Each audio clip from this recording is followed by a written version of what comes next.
Tu vois, le monde se divise en deux catégories. Ceux qui ont un pistolet chargé et ceux qui creusent. Toi, tu creuses.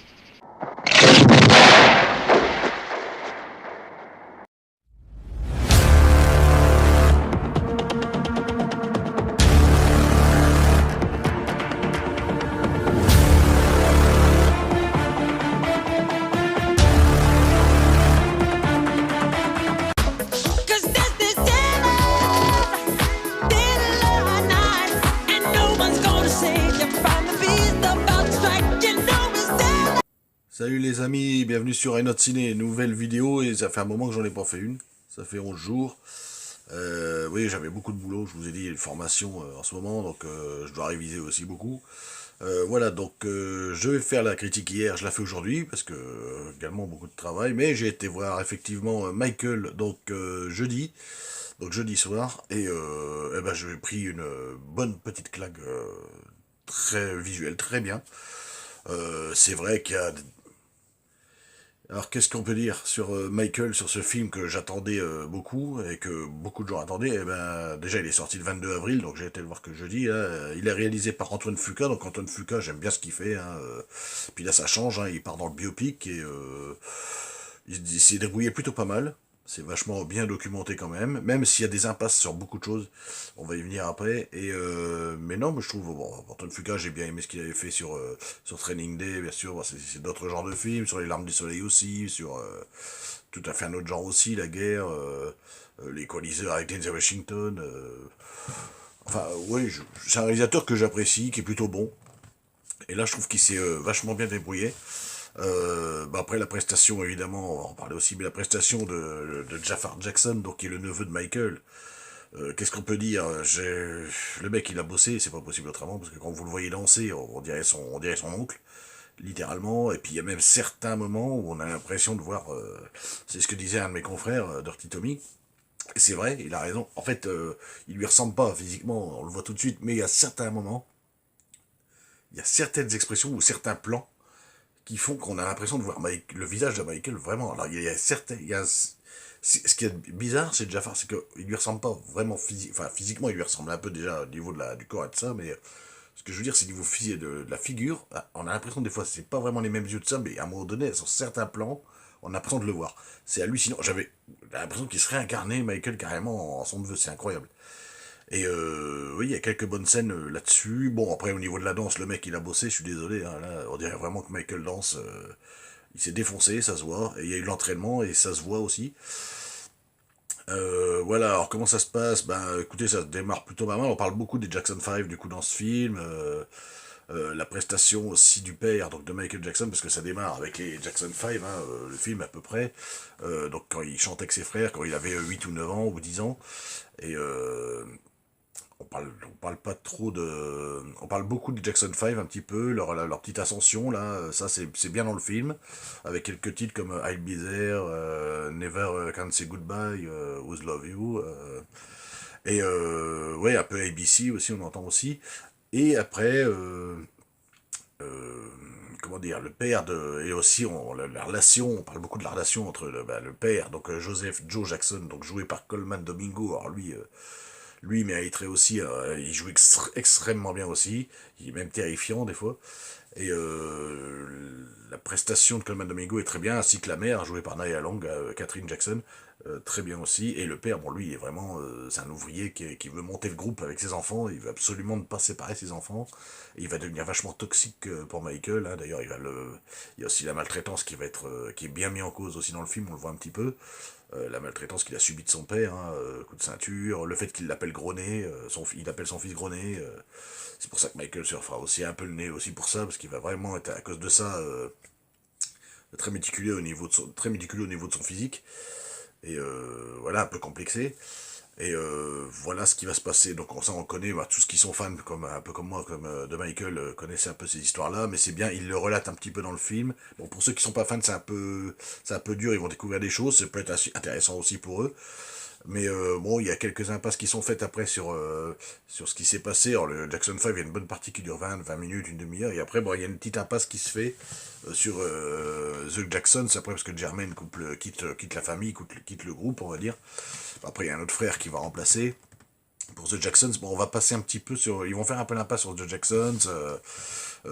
Après, sur les albums solo que Michael a fait à partir de 72, toujours chez l'entreprise Motown, hein, donc du coup, parce qu'il a signé chez Motown, on va pas en parler beaucoup. Forever Michael, de Ben, de Music Enemy, les premiers, tu vois. Ben, on va l'entendre chanter vite fait.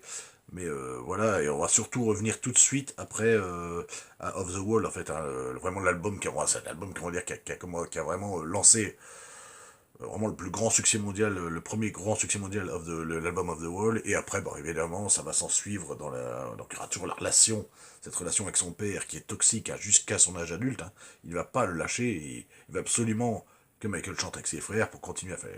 Michael, lui, s'émancipe, il est chanteur, il a une voix, il a, il a une danse, il a un charisme bien à lui, et justement, ça, c'est le mec, le promoteur, enfin, celui qui a fondé Motown au début, qui lui dit, hein, justement, hein, comment il s'appelait, Berry Gordy, justement, qui lui dit que Michael Jackson, c'est le futur, donc ils vont en lui la star du futur. Donc voilà, que dire de la part. Alors, les prestations des acteurs sont toutes très bien. Miles Teller aussi, qui joue l'avocat de Michael, à John Branca. Franchement, la prestation de Jafar Jackson, qu'est-ce que je peux dire? Rien à dire. Il y a franchement rien à dire sur ce mec. Alors, faut savoir que ce film a coûté 155 millions de budget, donc vous comptez à peu près 200 millions avec la promo. Et là, vient de dépasser les 300 millions au box-office mondial. Et ça continue de monter, hein. Donc voilà. Donc on entend plein de chansons dans le film, évidemment. Dès que Michael devient adulte, on entend Don't Stop Till You Get Enough, évidemment. Il y a Billie Jean, il y a évidemment Human Nature. Wanna Be Starting, Working Day and Night, et bien sûr Bad, qu'on entend à la fin. On entend plein de chansons à côté. On a également enfin, je vais vous expliquer. Alors, là, je vais rentrer un petit peu dans les spoilers, les amis. Pour ceux qui ne l'ont pas encore vu le film, bah, vous reviendrez le dire après. Vous reviendrez voir la vidéo. Juste à ce moment-là, là, je vais commencer les spoilers. Et je vais expliquer un peu deux, trois trucs entre deux, hein. Voilà. Donc, bon, le film commence en 1966. Hein. Donc ça se passe à Gary, dans l'état d'Indiana.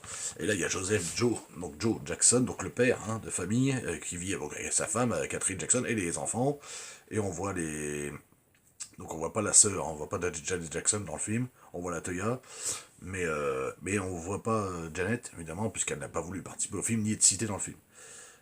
Donc avec les 5 fils, il décide de monter les Jackson 5, il a déjà monté, alors il leur fait faire de l'entraînement, même dans leur maison, tout ça, et il dit à Michael de le regarder, pendant que lui, Michael, sera le chanteur également du groupe.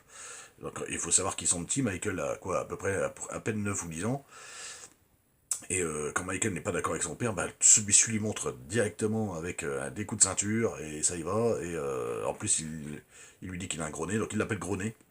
Il appelle son fils Grenet, ce qui va donner des complexes énormes à Michael beaucoup plus tard aussi. Discipline stricte donc du père également. Donc le groupe Jackson 5 donc, se produit sur scène et c'est un succès signé avec Motown donc un peu plus tard en 69.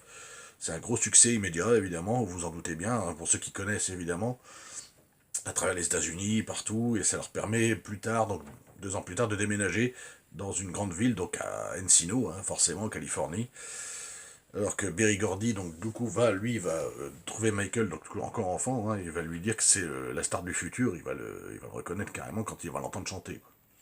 Donc c'est là qu'on va faire un peu l'impasse sur les autres années à venir. Il va y avoir une énorme impasse, hein, parce que là c'est en 72 à peu près, on va jusqu'à 72, et après c'est terminé, là où Michael va commencer à s'émanciper, à faire des albums solo, et en fait on va passer directement à l'album solo de 78, donc Off the Wall, qui va signer, du coup il va changer de studio, il va aller chez Epic Records, et du coup en collaboration avec Quincy Jones, évidemment pour ceux qui savent. Hein. L'influence du père, mine de rien, est toujours là, parce qu'il est toujours là le père, hein, il veut toujours... donc il fait toujours chanter ses fils ou danser ses fils dans le groupe The Jacksons, mais Michael lui s'émancipe. Et donc Coleman Domingo, comme je vous dis, qui joue le père, lui, il mérite franchement un prix aussi l'année prochaine, parce que Ils l'ont vraiment bien maquillé, on dirait vraiment le père de Michael Jackson, il est vraiment excellent, même, je vous dis, terrifiant. Évidemment, on va beaucoup traiter aussi de la maladie de vitiligo dont Michael Jackson est victime, hein, parce qu'il a la maladie de vitiligo, donc, déjà à ce moment-là, hein, en 78, donc quand il parle d'Off the Wall, alors qui évolue lentement à cette époque-ci, hein, mais qui est, si vous voulez, c'est une maladie qui blanchit la peau, tout simplement. Mais qui est déjà présente et amenée, du coup, assez bien amenée dans le film, je trouve. Ils en parlent pas assez, mais enfin, on va pas faire non plus un quart d'heure sur le vitiligo. Il y en a qui se sont plaints de ça, on voit pas trop ces traumas. Moi, je trouve que ces traumas, je les ressens vachement bien. Moi, je les ai ressentis, ce trauma. J'ai ressenti la présence toxique du père. J'ai ressenti qu'il avait un problème avec son vitiligo, et puis qu'il était complexé physiquement, alors qu'il était beau gosse, hein, encore à l'époque là. Donc il s'est fait refaire le nez aussi également pour éviter que son père l'appelle gros nez. Quand son père voit ça, il dit il est bouche bée et c'est bien fait pour lui. C'est vraiment bien fait pour son père. Il est vraiment détestable dedans, Coleman Domingo. Il le fait vraiment très bien. Hein. C'est une pure ordure son père. Hein. Lui qui pense qu'au pognon. Hein. Un peu plus tard, après une énième dispute justement avec son père, il va vraiment décider de s'émanciper et d'ailleurs grâce au contact de son garde du corps Bill Bray. Après, on va passer tout de suite en 1981, donc il engage l'avocat John Branca, donc joué par Miles Taylor, qui joue très bien aussi, et qui lui va réussir à mettre un terme à la gestion que Joseph a sur le groupe. Donc ensuite, on s'intéresse aussi à la façon, on va dire, dans le film, dont il est perfectionniste, Michael. La façon dont on le voit être perfectionniste, dont on le voit s'occuper de ses clips, il va même essayer de connaître les plans de chaque truc, les chorégraphies aussi qu'il improvise et qu'il fait faire aux autres. Non, notamment sur le clip de Thriller, on voit vraiment comme si... On voit le clip de Thriller commencer et qui s'arrête, qui coupe. J'ai trouvé cette scène vachement bien. Qui coupe, et puis il est habillé en zombie, hein, vous savez, et puis comme dans le clip, et puis à un moment donné, il fait couper, oh, on va refaire ça, on va les remettre là, puis après ça redémarre, c'est vachement bien. Les passages aux hôpitaux aussi, donc il y a aussi la vie à côté, et les clips, les chansons, donc je vous dis, les chorégraphies sont superbes, moi j'ai très bien aimé, mais évidemment qu'il y a quelques passages qui ont été un peu oubliés. C'est dommage, c'est vrai que le film aurait pu être un peu plus long, je le dirai à la fin. Les passages aux hôpitaux, pour les enfants malades hein, aussi, et évidemment les animaux, donc faut comprendre qu'il allait voir les enfants malades, donc on parle pas du coup tout encore d'affaires de je sais pas quoi là. Il allait voir les enfants malades parce que lui justement il a pas eu une belle jeunesse. Hein. En fait Michael Jackson c'était un grand gosse. Hein. Et on le voit dans le film, on le devine, on le comprend. On le comprend en voyant le film. Hein. Je suis désolé, enfin pour ceux qui n'ont pas compris, moi je le comprends tout à fait, avec le père qu'il a eu. Et il s'est vraiment... quand il était seul, Michael, il était dans sa bulle. Hein. D'ailleurs, il achetait des animaux, il achète une girafe, on le voit bien. Hein. Il a les animaux, il a même acheté son fameux chimpanzé en 1983, donc Bubbles, qui est toujours en vie d'ailleurs. Bubbles, il a 43 ans maintenant actuellement. Et après, on va reparler aussi. Donc, comme je vous dis, on repart après sur l'album de Thriller, inspiré par par les gangs. Donc là, il avait fait la chanson avec les gangs. Du coup, il a vu les gangs Crips and Bloods, je me rappelle à l'époque.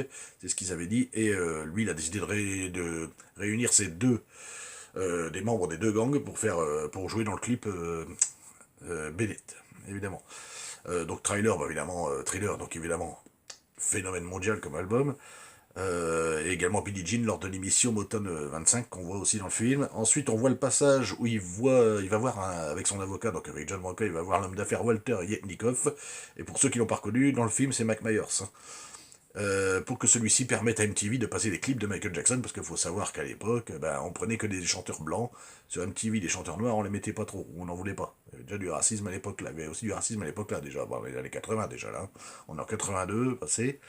Et la chaîne accepte, sous menace du coup de l'homme d'affaires Walter Yetnikoff, parce que lui il dit si tu veux pas prendre Michael, j'enlève tous les clips de Phil Collins, tous les clips de George Michael, enfin je sais plus quoi, j'en passe, et du coup ils acceptent, et du coup Michael Jackson va passer du coup ses clips sur MTV. Joe, donc on revient sur le père qui lâche toujours pas son fils, Michael, qui veut faire en 1984 du coup la tournée avec les Z Jackson cette fois-ci, Victory Tour, donc Michael chanteur avec ses frères hein, derrière, sauf Jermaine qui a fait sa vie ailleurs. Tournée en accord. Donc du coup il va essayer de faire une tournée Victory Tour, donc en accord avec Don King, c'est un homme d'affaires, en accord s'il fait un accord avec la pub PepsiCo, hein, donc avec l'entreprise PepsiCo, qui est donc pour Pepsi hein, évidemment, hein, Et Michael, au début, il veut pas trop, et puis évidemment, il va être obligé de le faire, ça va l'intéresser, mais il va le faire exprès pour faire quelque chose après derrière. Donc il va s'intéresser, et au moment du tournage d'une pub, justement, pour Pepsi, il y a un effet pyrotechnique qui se produit, il y a une étincelle qui jaillit des spots, et ça lui crame, ça lui brûle la chevelure, donc, tout ça c'est réel évidemment, hein. Ça lui brûle la chevelure, donc il finit à l'hosto, brûlé au troisième degré, lésions nerveuses, tout le bazar, hein. Euh, du coup, il parvient, du coup, après, à poursuivre l'hosto, à poursuivre, du coup, l'entreprise PepsiCo, à cause des blessures qu'il a eues, et tous les indemnités qu'il gagne, il les reverse au Grand Brûlé. Ce qui est plutôt généreux de sa part. Donc, au Grand Brûlé de l'hôpital où il vient d'être soigné, hein. Un peu plus tard, justement, juste après ça, enfin, dès que ça va mieux, il continue à tourner avec ses frères, ça marche très bien, et au dernier jour du concert, il annonce devant le public que c'est la dernière collaboration avec lui, enfin, leur dernière collaboration entre frères et tout ça, avec le père sur le côté qui se décompose, et c'est bien fait pour lui aussi. Là, il se détache vraiment en tout cas, il se détache vraiment de l'influence qu'avait son père sur lui. Et du coup, après, un peu plus tard, ça se termine, le film se termine, donc du coup, en 1988, donc c'est 5 ans plus tard, c'est pour ça que je vous dis, il y a des impasses de tête, quelques trucs, c'est ce qui est dommage, je pense, on verra. Et en 88, donc ça se termine, bien sûr, au Stadium Wembley pour le bas de tour, donc le film se termine là-dessus. Et qu'est-ce qu'on peut dire? Oui, le film dure 2h07, c'est pas énorme. Moi, il aurait mis au moins 2h37, allez, 2h40, 2h45. On aurait pu faire une première partie un peu plus complète sur les premiers albums de Michael Solo, même s'ils n'ont pas marché, pendant toute sa vie, approfondir un peu plus le trauma avec son père, même si c'est déjà pas mal dans le film.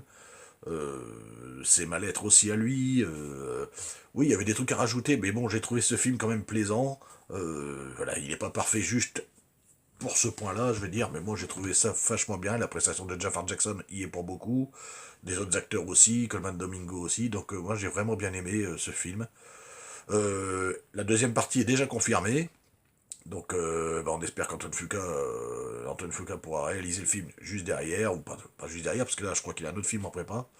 Dans pas longtemps, espérons, et qui sera un peu plus complet justement sur cette deuxième partie, et on parlera certainement des fameuses affaires auxquelles Michael a été soumis. Voilà, donc très bonne surprise pour moi ce film, hâte de le revoir, parce que là je l'ai vu au cinéma, j'ai peut-être envie d'aller le revoir encore une fois, mais je vais attendre qu'il sorte en Blu-ray, étant fan aussi, j'espère que... Ah oui, je le choisis en Blu-ray 4K, je pense que là, d'ici là j'aurai, ou je le rachèterai, en tout cas c'est sûr. En tout cas, je l'achète, c'est sûr et certain. Donc voilà les amis, abonnez-vous à la chaîne si c'est pas fait, le petit pouce bleu, la cloche, likez et partagez avec les autres. Et j'essaierai de faire une vidéo demain. J'ai trouvé un petit thème assez sympa pour demain. Allez, salut!